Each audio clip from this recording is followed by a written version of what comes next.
You're listening to the Sales Chameleon Podcast.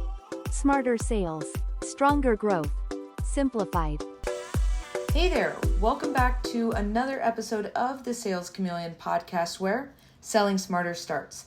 I'm your host, Heather Coggins, and today I'm going to be tackling a really exciting topic. And that's going to be something that really typically ends up separating the top sales professionals from those who struggle to close deals. And that's going to be understanding your customers. And I know it sounds simple, but if you've been in sales and you've ever had a deal fall apart because you either misread the buyer, you made the wrong pitch, or maybe you just couldn't overcome an objection, then you already know it's not that simple. And so the truth is, and I've talked about this before on previous episodes, buyers are not a one-size-fits-all. Different people are going to make different decisions in different ways. And if you're using that same cookie cutter approach on every single prospect and every single customer, you're going to end up leaving deals on the table. So with that, let's go ahead and jump right in. All right, and so I want to start by talking about the power of consultative selling and how you can leverage asking questions, actively listening, and then aligning with your customers' needs and values. Because sales isn't just about pushing a product. In fact, it shouldn't be about pushing a product at all. It's more about uncovering a solution and uncovering your customer's vision of value. And so one of the biggest mistakes that salespeople tend to make is they assume too much and they ask too little. And so what typically tends to happen is a salesperson hears a problem and they immediately jump into solution mode. They start pitching instead of probing and asking additional questions to understand what the true need is, what's the importance of, fulfilling that need or gap, what it would mean to them if they were able to, and on the flip end of that, what it would mean, what the impact would be if they weren't able to fulfill that gap. And they end up talking at the customer instead of with them. But when we look at those great salespeople, the ones that are really top performers, they're the salespeople that slow down and listen. And so how consultative selling really helps folks like that change the game and how it can help you change the game is first asking great questions. All right. You want to make sure that you're going beyond the surface level stuff. You're asking a little bit of those deeper questions. You're keeping them open-ended to really provide your customer or your prospect the platform to just kind of talk and share, share their thoughts, share what they need. And that's going to help you really get to the real pain points. Another way consultative selling helps change the game is active listening. So instead of waiting for your turn to speak, top sales performers, what they do is they really absorb the information that they're hearing. They listen to understand versus listening to respond. And ultimately, they're able to analyze what the buyer is truly saying. And then finally, they end up positioning the right solution versus just pushing products just to try and make a sale. And so when they position the right solution, they're doing this not based on what they want to sell, but more so based on what the customer actually needs. And so if we look an example between what a weak salesperson might say versus a top performer, a weak salesperson is probably going to say something to a prospect or a customer along the lines of, "Oh, you need a new CRM? Ours is the best on the market," and immediately start trying to pitch. Whereas a top performer is going to take the approach of, "Okay, so you're in the market for a new CRM. Can you tell me a little bit more about your current workflow and where you feel like you're losing the most time?" And you can immediately see the difference. One is trying to sell a product and the other is selling a solution. And so when we kind of switch gears into how versatile selling can kind of help, what versatile selling does is it really allows you, as I've mentioned before, to adapt to those different buying styles. And so if consultative selling is about uncovering needs, think of versatile selling as being more about adapting to how those different people make their buying decisions. Because let's be real, not every buyer is the same, okay? I've talked about it before. Some are going to be highly logical. Others are going to be a little bit more emotional.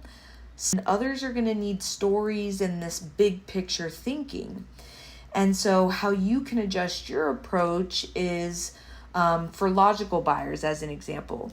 These customers are going to want facts, figures, and ROI. So when you're presenting your solution and you're asking your questions, you want to ask questions that are going to allow you to get the information around that data so that you can present your solution accordingly. And when you present your solution, you're going to want to do it where you're presenting case studies, clear comparisons of data to really make your case. Now, if you're dealing with more of those emotional buyers, they're going to care more about how your solution feels than the numbers. And so with them, you're going to want to tell a compelling story, paint a picture of success with your product and how it can help not only them, but their team and anyone else that may be impacted as well.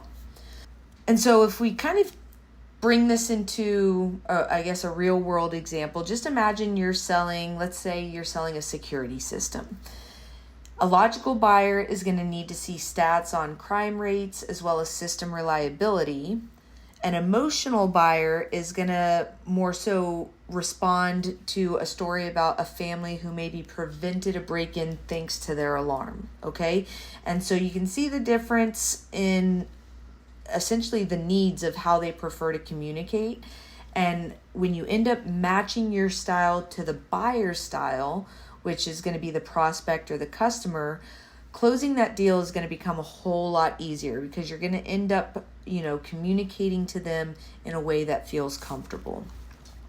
And so as we start kind of wrapping things up and bringing it all together, I want to bring this home with a few real world examples and some actionable steps that you can apply essentially immediately after listening to this podcast. And so the first example is that of a software seller who used active listening to their advantage. And so there was a rep who was selling software and they noticed that most of their competitors were diving straight into demo mode. And so instead, what they did is they took a step back and asked their prospects, hey, what's frustrating you about your current system? And so as a result of that, the buyers, felt comfortable opening up about specific pain points, and that allowed the sales rep to really tailor their pitch accordingly and ended up allowing them to close 40% more deals. Another example was a medical device rep who ended up using adaptability for different social styles. And so there was a sales rep who was selling medical devices, and ultimately they ended up realizing that different doctors had different buying styles. And so instead of using one approach for every single one of those doctors, what she did was she adapted. And so with those data-driven doctors, she ended up focusing more on clinical studies. And then with the story-driven doctors, she ended up sharing those patient success stories. And so as a result of that, she was able to secure more trust, which led to more sales and fewer objections. And so it's really important to make sure that you're truly understanding how your customer thinks and how they prefer to communicate and be influenced before you pitch. And so how you can determine that is really asking better questions and then just taking a moment to truly listen, okay? Listen to understand, don't listen to respond. And then finally, adapt your communication style to ultimately match that buyer's decision-making process. As your action step, if you're interested in kind of, having a takeaway to try out and, work with your prospects and your customers, what I'd encourage you to do is for your next sales call, take a moment to identify what kind of buyer you're dealing with. All right. Are they logical? Are they emotional? Do they just kind of want to get to the point? They need these grand stories and these kind of big picture thinking approaches. Figure out what kind of buyer you're dealing with, and then tweak your approach accordingly, and see how that ultimately ends up changing your communication and potentially even your ability to close deals with those folks. All right, so as I bring this to a close, I'm just going to go ahead and recap one last time. Consultative selling is going to help you uncover the real needs of your customers, so make sure that you are leveraging those skills. Versatile selling is going to let you adapt to those different buying styles for better conversations. And at the end of the day, top salespeople, they don't pitch. They listen, they adjust, and they ultimately guide buyers towards the best solution. Okay? That is going to do it for today's episode of the Sales Chameleon Podcast. If you got value from this, please make sure that you are sharing this with a fellow salesperson. You're giving it a like, you're rating it with stars, whatever the platform that you're listening to this requires to show that you enjoyed it. Also, make sure that you're subscribing so that you never miss an episode. And until next time, keep selling smarter, stay versatile, and I will catch you on the next one. Thanks for listening to the Sales Chameleon Podcast.